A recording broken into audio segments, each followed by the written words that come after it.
Good morning, guys. So we're going to do a quick little training over why you're a successful entrepreneur. You probably make good money, but you don't have time for the things you want. You're not taking care of your health. You're not spending as much time as you want with your family. You constantly feel stressed out, have anxiety. Maybe you have a fear of money. So I'm going to go over today 3 tips that you can use to help you work through that. So on your day-to-day, if you're an entrepreneur and you're running your business, you're successful. So you're making good money. Maybe you left that job to go do something full-time, and initially you loved it, but then you realize that the grind never stops. You're constantly there's something always to do on your list. You never have time to do the things you want. So your health goes down. Your family time starts shrinking. Could cause issues within your marriage. Your kids are wanting more and more of your time because they're not getting enough of your time. Or yourself, right? You're a stress ball all the time. You have anxiety all the time because you're not giving yourself time, self-help, self-love. So the first thing I'm going to talk about is setting non-negotiables. What is non-negotiable?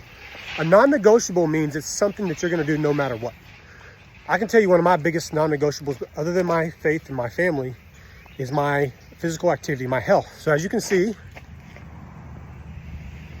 all right, today I'm not hitting the gym. Today is more of a rest day for me. So I am hiking. I love to hike, get out in nature.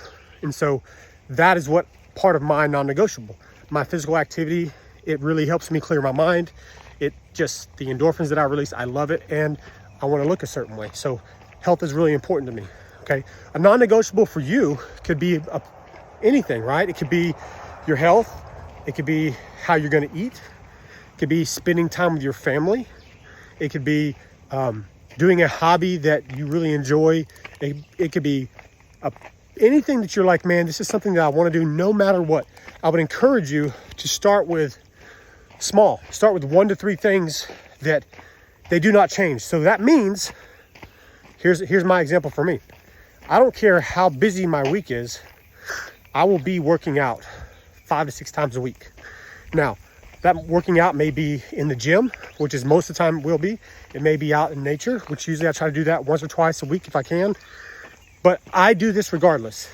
Even if for some reason I had an insanely busy week, it may just be going home and stretching, doing some core work, just something to make sure I move, okay? So first one is non-negotiables. Pick 1 to 3 so you're not overwhelmed. And then you do that no matter what every single day, all right? Number 2, okay, remember we're talking about tips to help you work through that chaos lifestyle that you live as a business owner and to try to get less stress, less anxiety. So, okay, number 2 is a time audit, all right? You need to do a time audit on yourself to see what you're spending the most time on, okay? The reason is you want to know on this list, you want to know the things that you spend the most time on, but then also beside it, you want to write down which parts you do not like and you do not want to do. That's very, very important. If you spend tons of time doing bookkeeping every day and you hate bookkeeping, that's something you need to notate down. We'll talk about why at step number 3. So think about these things. Typically, it's going to be admin tasks. It's going to be usually, depending on where you are in your entrepreneurial journey, you're the reason you make money. Whether you're the sales rep, you create business, you bring in new business, whatever it is. Well, you need to look at the areas of your business that you don't enjoy doing and that they take a long time. So typically it's going to be a lot of admin type tasks. So identify those tasks. Is it bookkeeping? Is it keeping up with your CRM? Is it doing follow-up phone calls? I mean, there's so many things, tons of paperwork. Identify those things, and then I want you to put them in order from the most time consuming to the least time consuming. Now on the right side, I want you to put, if it's something you hate, like you just do not enjoy doing, I want you to put it out to the side. Now, if it's something that you know you need to do because it drives revenue, you need to put that out to the side. Even if it's something you don't enjoy, it may be something that you have to do for a while, and then eventually down the road, you want to delegate that. Which brings me to number 3. You need to be able to delegate different tasks or outsource tasks that do not serve your time well anymore at your stage of business. When we all start, typically we're most of the time going to be doing everything. We're the manager. We're the sales rep. We're the marketing specialist. We're everything to our business. The goal is, as you continue to grow in your business, sorry, I got cut off there, but as you continue to grow in your business, that you can outsource things so that you free up more time so you can go do more of what makes you money, okay? So an example of this would be these admin tasks, the bookkeeping task, paperwork. It could be sales. So I want you to think about that in your business. You go back to that list that we just made, number 2, and you want to say, okay, what can I delegate from this list?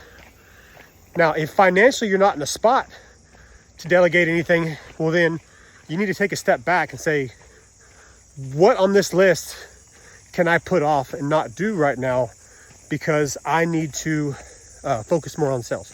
Because without sales, without business, how you doing? You're not going to be able to have a business, period. But if you do have the revenue where you can potentially hire a virtual assistant, hire a bookkeeping company, or somebody that can take a task, that's huge.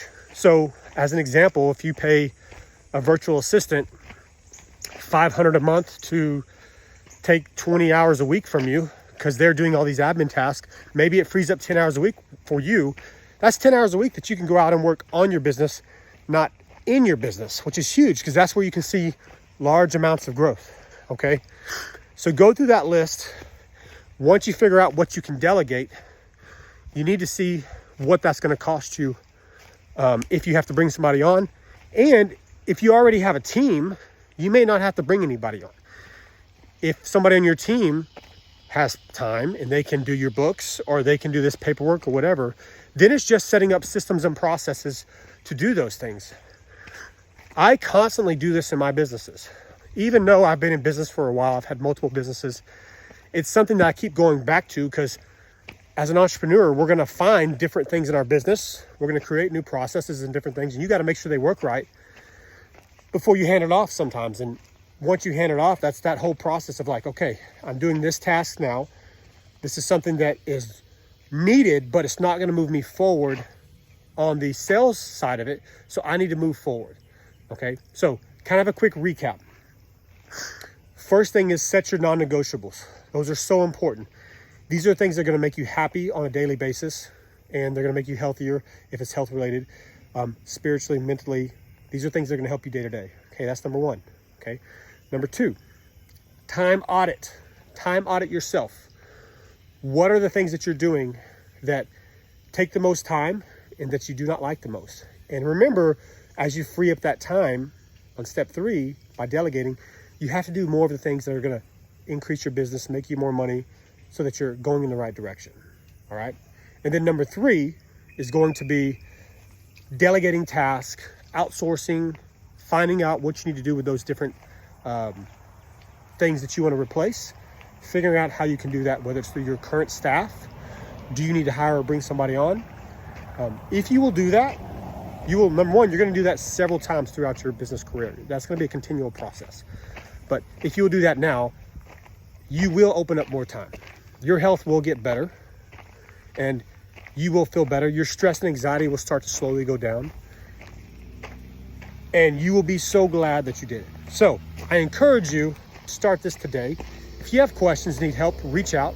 Otherwise, I hope you all have a great day.